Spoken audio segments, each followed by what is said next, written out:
চীন থাকি corona virus ছিটরে যাওয়ার বাদ থাকি সিলেটের বাড়ি গেছে মাস্কর ব্যবহার। ফার্মেসি আলাইনতে কইরা আগে থাকি এখন কয়েক গুণ বেশি মাস্ক বিক্রির। বাজারও মাস্কর অভাব না থাকায় বিক্রি বাড়লেও দাম বাড়ছে না কইরা তারা। আর মাস্ক ব্যবহারকারী হলে কইরা করোনা ভাইরাসর লাখান সুয়াসে বেমার থেকে বাঁচতে হইলে সচেতন হওয়া ছাড়া উপায় নাই। ও কারণে তারা মাস্কর ব্যবহার কররা। মুজাম্মেলকর ভিডিও দিয়া ফুরা খবর শুনাইরা আন্নামা চৌধুরীয়ে। কিন্তু করোনা ভাইরাস ছিটরাই যাওয়ার বাদ থাকি সারা দুনিয়া এখন সজাগ। বিপজ্জনক ভাইরাস এখন চীন ছাড়াও আরও বহুত দেশও ছিটরাই গেছে। দিন দিন ভাইরাস আরও ভয়ানক হইয়া দাঁড়াইব। করোনা ভাইরাস লইয়া খুব বেশি রিস্ক না থাকলেও বাংলাদেশও বেশ সতর্ক আছে। বিদেশ থেকে আওয়া প্যাসেঞ্জার অকলোর মাধ্যমে ভাইরাস যাতে বাংলাদেশও হামাইতে না পারে ও তার লাগে এয়ারপোর্টও আর স্থলবন্দরও মেডিকেল টিম বোয়ানি হয়েছে।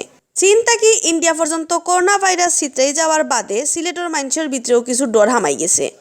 ও কারণে আম পাবলিকের মাঝে মাস্ক ব্যবহার করা বাড়ি গেছে। কোনো জাতের ভাইরাসে যাতে ক্ষতি করতে না পারে ও তার লাগে হুরু বড় বয়সী সকল মানুষের মুখও মাস্ক লাগাইয়া ঘুরতে দেখা গেছে। বিশেষ করিয়া অফিস আদালত আর খামোকাজে যাওয়ার সময় মানুষের মুখও মাস্ক পিন্দিতে বেশি দেখা যায়। আগের চেয়ে ওখানে একটু বেশি চলে আপনার চাহিদা, কিন্তু দামও ওখানে পর্যন্ত বাড়ে নাই। মাস্কের চাহিদা এখন অনেক বাড়ছে। আগে সপ্তাহ এক প্যাকেটে যাইতো, এখন একদিনে এক প্যাকেট যায়। কারণটা এই যে করোনা ভাইরাসের জন্য মনে হয়, এটা যেন এখন মানুষ মাস্ক ব্যবহার করে বেশি করে।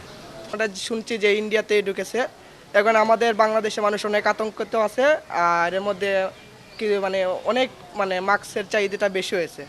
আগে যেখানে এক ফার্মেসিত 100 পিসের এক বক্স মাস্ক বেচতে এক সপ্তাহ সময় লাগতো, ওখান ইকানো প্রতিদিন বিকেল এক বক্সের উপরে। মানুষের মাঝে সচেতনতা বাড়ায় আর করোনা ভাইরাসের ডরে মাস্কের ব্যবহার বাড়ি গেছে করে কইরা দোকানদার হলে। আমরা যদি সচেতন হই, অবশ্যই যত বড় মারণব্যাধি হোক না কেন আমরা এতে রক্ষা পেতে পারবো। ভাইরাস নিয়ে আমরা ফেসবুকে ভাইরাল হওয়ার পর আতঙ্কিত ছিলাম, কিন্তু বর্তমানে দেখা গেছে সচেতন থাকলে পরে আর কোনো সমস্যা নাই। এখন বর্তমানে আমরা স্বস্তিতে আছি। করোনা ভাইরাসের চিকিৎসার লাগি স্বাস্থ্য মন্ত্রণালয়ের হুকুমে সিলেট এমএজি ওসমানী মেডিকেল হাসপাতালও চালু করা হয়েছে আলাদা ইউনিট। এখন পর্যন্ত কোনো বেমারি ভর্তি না হইলেও রেডি রাখা হয়েছে চিকিৎসার সকল ব্যবস্থা, কইছেন হাসপাতালের পরিচালকে।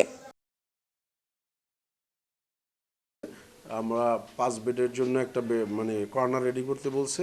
আমরা অলরেডি 8 বেডের কর্নার রেডি করে রেখেছি। আনুষঙ্গিক যে সমস্ত চিকিৎসা যন্ত্রপাতি সহায়ক ভূমিকা রাখবে সেগুলো সব প্রস্তুত রাখা হয়েছে। কোনো রোগীর সন্ধান পেলে আমরা সাথে সাথে ব্যবস্থা নেব। আমরা সম্পূর্ণ প্রস্তুত, এটা নিয়ে আতঙ্কিত হওয়ার কোনো কারণ নাই।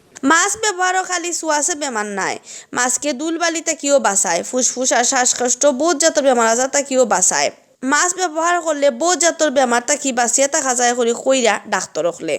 আন্নামা চৌধুরী, বাংলা বিউটিভি।